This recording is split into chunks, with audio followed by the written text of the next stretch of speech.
That is a Russian missile that is in a village. They're actually scattered all throughout the village. That one went through a wall. Usually they land in the yard or in the fields, sticking right out of the ground. That's mostly the tail section of the missile, except a lot of these, including that one, still have the warhead attached, which was a failure on the missile's part that it didn't detonate. But we found more than 20 of these that need to be neutralized and then hauled out. Right. So is that missile live as you're touching it? Is it with a live warhead on the other side of that brick wall? That one is. Touching it's okay. Pulling it out is not. It has to be rendered harmless before it's removed from the house and from the ground. Some of them hit the ground so hard. We actually looked at some today that were completely underground, where you see the crater, but nothing's there. And it's because the missile went underground and sometimes travels several feet beneath the surface. Those we're going to have to go back and excavate, but eventually we'll get these out. A lot of them we're going to remove ourselves, actually. Is this the failure of Russian technology, or are they just scattershot? Are they aiming at a small village, a house? They were aiming at the village, but the fact that they didn't detonate on impact is certainly a failure. The failure rate seems to be quite high on these, actually. Most of these were probably made in the 70s and 80s and have been sitting. They probably weren't made that well to begin with. But again, we found about 24 of these just in one small village scattered throughout. Oftentimes, okay. and you and your team are able to neutralize that. You're not going to leave that live warhead in that person's house, right? We're going to neutralize some of them, and Ukraine's emergency services will do others that we don't have the equipment for. Okay. So it's a Gary, I think there's a video of that or one that looks just like it. Can you run that video? Now, who are those? I'm putting my head down as if I was trying to look into the thing. Sorry. Who are those fellows? And is that the same one that we just saw a picture of with you? Right, that's my EOD team. His name's Stu. He was checking the missile to see if the warhead was still inside. You can see through the back of the missile whether the warhead was separated before the impact or whether it's still inside. How much damage to that house would the warhead have done had it exploded? It would have destroyed the house. Okay. Completely. Okay. Gary, the next video, please, which I think is of a demining operation. What they want to do from this position.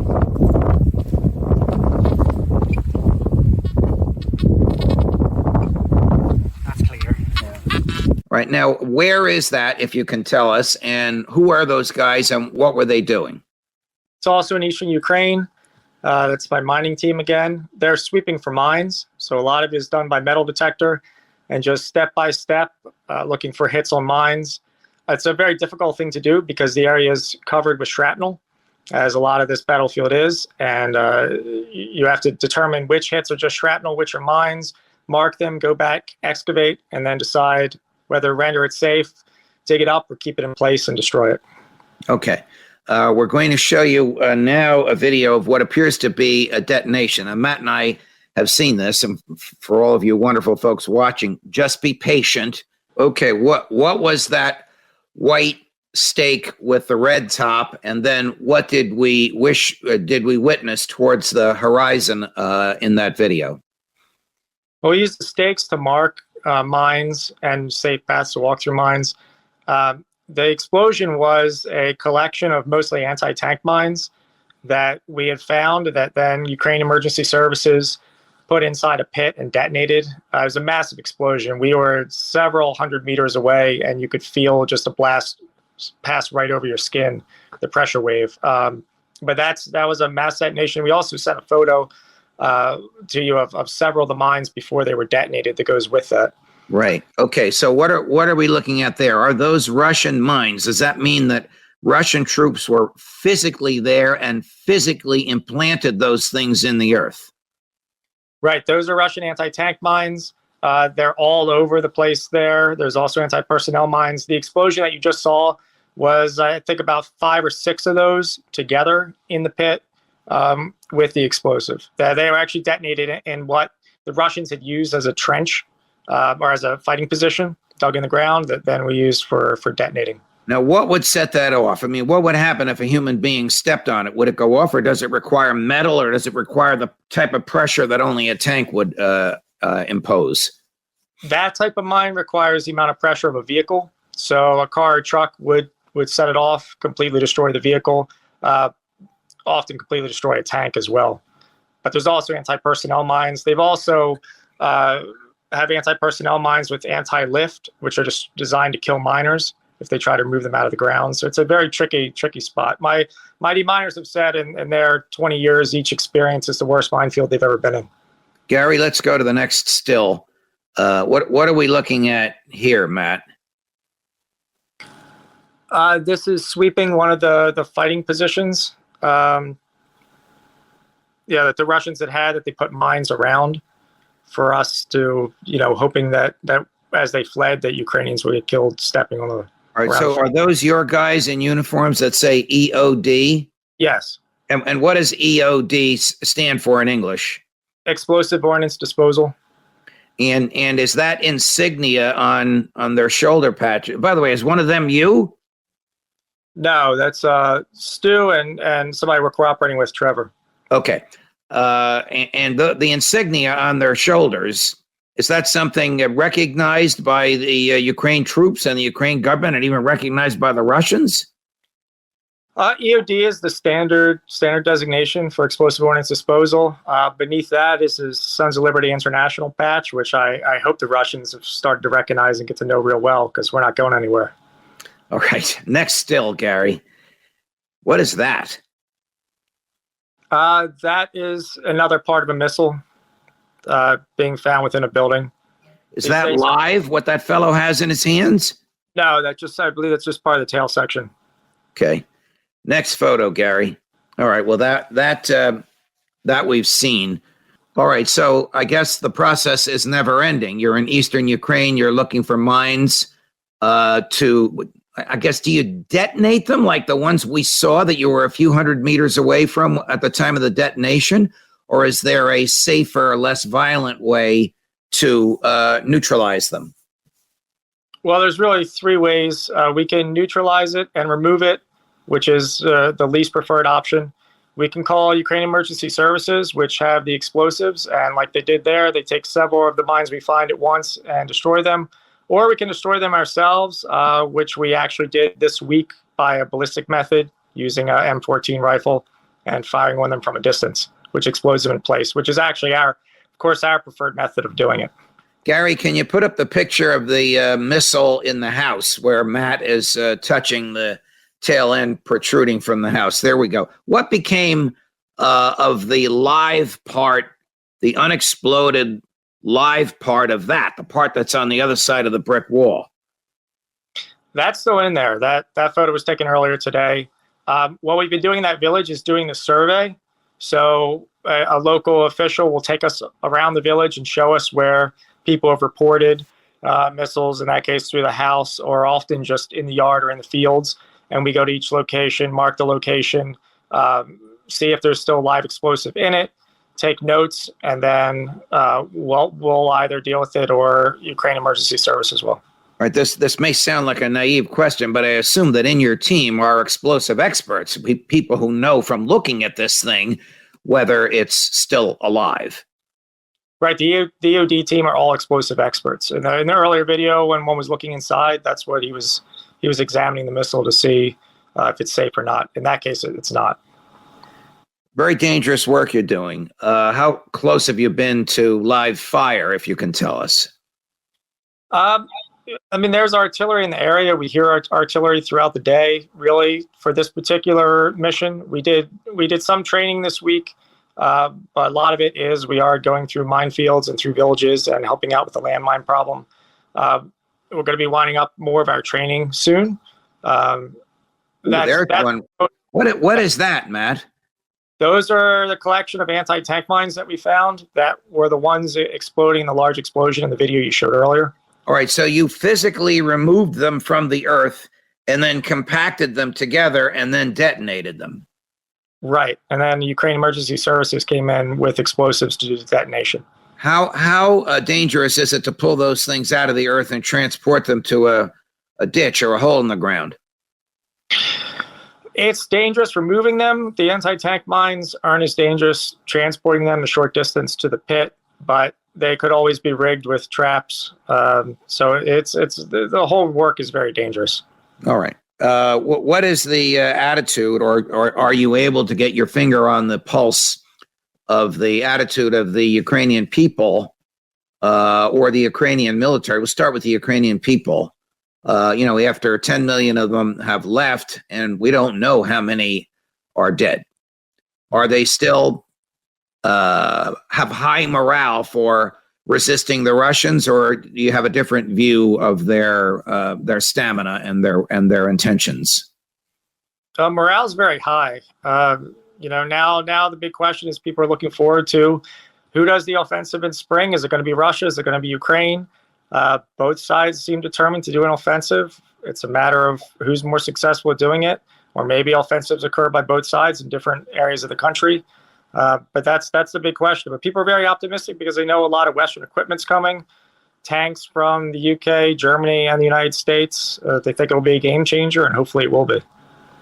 Is there fear of the onslaught that we've been hearing about, 300 to 500,000 troops? Russian troops?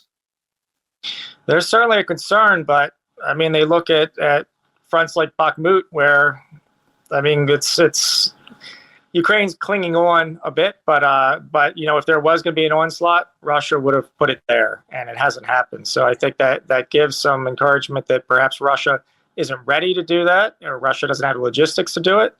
But it's still a question where these conscripts are that Russia has mobilized. But it looks like they don't have logistics to do this massive offensive that people have feared. If the Russians do take Bakhmut, that would be a serious setback for the Ukrainian forces, would it not? It would be a bit of a setback in morale, but I think people know that it's been a long fight. A lot of Russians have died. Bakhmut is not as important strategically as some other places in Ukraine, but I mean, they don't want to lose it. But, as Zelensky has said, it's been accepted that they're not going to sacrifice, forever there. At some point, the calculation will be if it needs to be withdrawn from, they'll withdraw from it. But they've given it a help. It sounds like they expect to lose it and are looking to resist the Russians in another place. Fair assessment? Yeah, fair assessment. And there's some high ground outside of Bakhmut that if Russians take Bakhmut, Ukraine will start shelling, and it's not the end of the world by far. Is it? I didn't see this in any of the pictures you showed us, and maybe it was just a dry day. Is it the muddy season now as we leave winter and enter spring? I mean, I'm asking about this because of tanks. From your military experience and from your observations, what mud can do to tanks, and of course, mud is not ideological. What it does to the Russian tanks, it will do to the tanks that the U.S. and the British and the Germans have sent. Is it the muddy season yet? It's definitely the muddy season already. We've had a warm end of winter here. Ukraine gets a sort of a permafrost under the surface that when we first started the demining work, we could only probe down a few inches. It was very difficult. Now, after some warm weather, it's turned to mud, and this is a mud like I've never seen anywhere else in the world.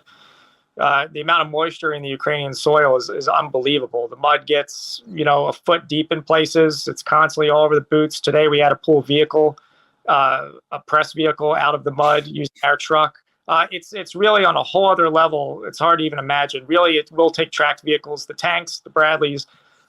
Everything's going to be really essential to be able to do any sort of offensive now that it's spring and the ground's softened up. It's going to make things a lot more difficult.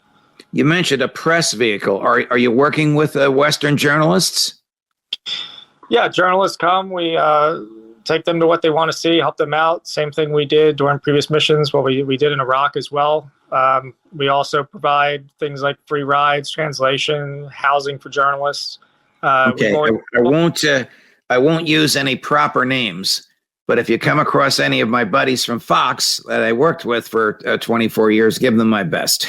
Matt Van Dyke from somewhere in eastern Ukraine. Be safe, and thank you very much for joining us as always, Matt. And thanks so much for those photographs, the likes of which I haven't seen before. And I know from the comments, even people that disagree with you politically and ideologically appreciate the information that you've made available, especially the visuals. Thank you, Matt. 380 days left the Russian invasion of Ukraine. Yesterday, a mourning service for hero of Ukraine, legendary commander Dmytro Kotsibailo, known as Da Vinci, took place in Kyiv, reports Grunt Media.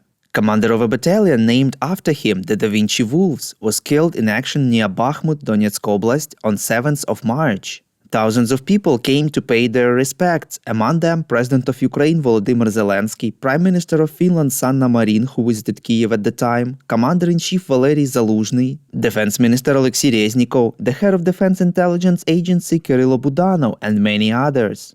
Dmytro Kotsibailo joined the fight in 2014 when he was 18 years old and had been defending Ukraine ever since. Ukraine's Ministry of Culture and Information Policy decided to terminate the agreement with the Ukrainian Orthodox Church of the Moscow Patriarchate for the free use of the Kyiv-Pechersk Lavra Monastery premises, reports BBC News Ukrainian. Monks and priests must vacate all premises by 29 March 2023. The decision is based on the conclusions of the working group that the monastery had violated the terms of the agreement on the use of state property. The Moscow Patriarchate stated that there are no legal grounds for its eviction, which it called a provocation. The Kyiv-Pechersk Lavra is one of the oldest and most important Orthodox monasteries in Ukraine and the entire Eastern Europe, founded in 1051. Officially it belongs to the state, but for many years large parts of the complex were used by the Ukrainian Orthodox Church of the Moscow Patriarchate, which is a part of the Russian Church. In 2023, several buildings there were returned to the state, and the independent from Russia Orthodox Church of Ukraine received permission to use it for Christmas service. Other parts of the monastery are still used by the Russian Church. The so-called Supreme Courts of the Russia-controlled organizations Lugansk and Donetsk People's Republics convicted Maxim Butkevich, a human rights activist and journalist who served in the armed forces of Ukraine, to 13 years in prison, reports Ukrainska Pravda.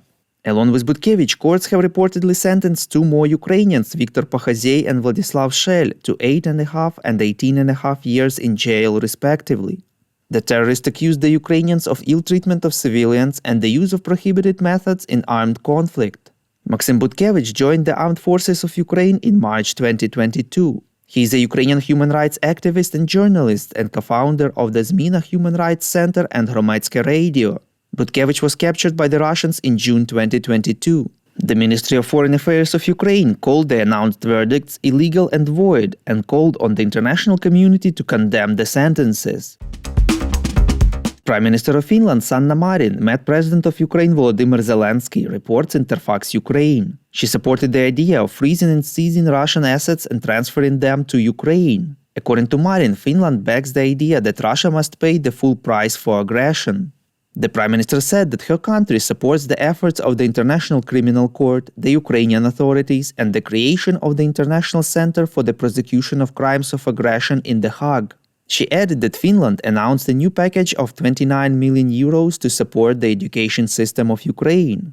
The two leaders signed a joint statement which in particular condemns Russia's threats to use nuclear weapons and recalls that the use or threat of use of nuclear weapons is inadmissible. Finland welcomed Ukraine's peace formula and supported the idea of the Peace Formula Summit to ensure broad international participation. The President and Prime Minister also stressed the importance of expanding the Black Sea Grain Initiative and extending it to other Ukrainian seaports. In addition, Finland underlined its readiness to participate in the recovery, reconstruction and modernization of Ukraine, including in the green transition, digitalization and telecommunication, education, energy and energy efficiency, waste and water processing, construction, planning and infrastructure.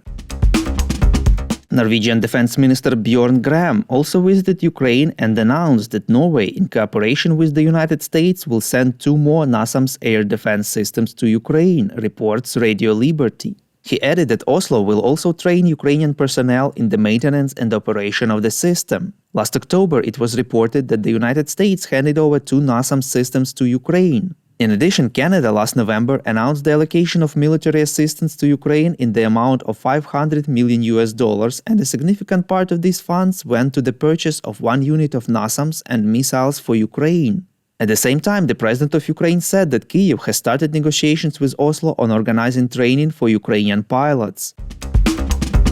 Reuters informs that the French retailer Auchan plans to open new stores in Russia under the name My Auchan and actually double its presence on the Russian market, reports Ekonomichna Pravda. Auchan Retail Russia stated that the new My Auchan stores will offer an assortment of about 900 items, 90% of which will be food products under Auchan's own brands. From the beginning of the full-scale invasion, the Russian daughter of the French Auchan supplied goods to the Russian military and the occupied Ukrainian territories under the guise of humanitarian aid to civilians, and also helped the military to recruit conscripts, according to a joint investigation by the insider Le Monde and Bellingcat.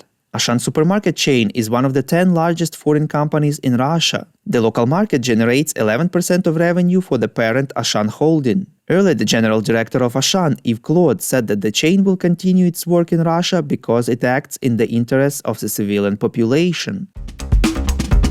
The Highlights from Ukraine podcast is an uncommercial initiative of just two people, and we need your help to grow. Share information about the podcast, rate us in the app, subscribe to our Patreon. With your support, we are getting better. It's a real question. They've got the willingness, the willpower, but, dwindling manpower supply. I mean, 1/3 the population of Russia at the very beginning, and you had something like 8 million or thereabouts, 10 million Ukrainians that have left the country. Women and children and the elderly and those sorts of things, but they just don't have the manpower pool. The other part of that then is equipment and munitions, and they can't manufacture anything because their industrial sector has been destroyed. And so it's purely on the willingness of Western countries like the U.S. to continue arming the Ukrainian military to keep them in the game. Do you think that the Ukrainians have planned or would like to plan an attack in Russia to kind of even the score somewhat? They would like to do that. This missile barrage, the excuse by Russia is that there was some kind of an incursion by Ukrainian saboteurs into Russia, as if it's not acceptable for Ukraine to do something in Russia, but it's perfectly acceptable for Russia to destroy Ukraine. I mean, so, it's just a weird logic, right? How dare they? How dare they, right? I can hit you, but you can't hit me. It's Vladimir Putin. But I think Western countries are really putting the pressure on Ukraine not to attack into Russia for fear of escalation of the war, that it just gets even more, horrible, extending beyond Ukraine into NATO member countries. So I think Ukraine is really dealing with a lot of pressures, little population, no manufacturing sector, countrysides being destroyed, limits being placed on the kinds of weapons that Western countries will give it, no long-range missiles or aircraft, things like that. And so it's amazing what they have been able to do in the past year, not just surviving, but some of the great successful counterattacks and destroying perhaps maybe a third of Russia's military that's been used up in this thing. So it's I'll tell you, they're going to be an example for a century or two of the fighting spirit of a people who are defending their home and families. And I think we've got a lot to learn from that. When we look at this war, I suppose from just an objective view, has Russia lost this war at this point? No, no. I know we all want to believe that. Yeah. We're looking for comforting answers to very, very difficult problems. So have they used up a lot of their military? Absolutely.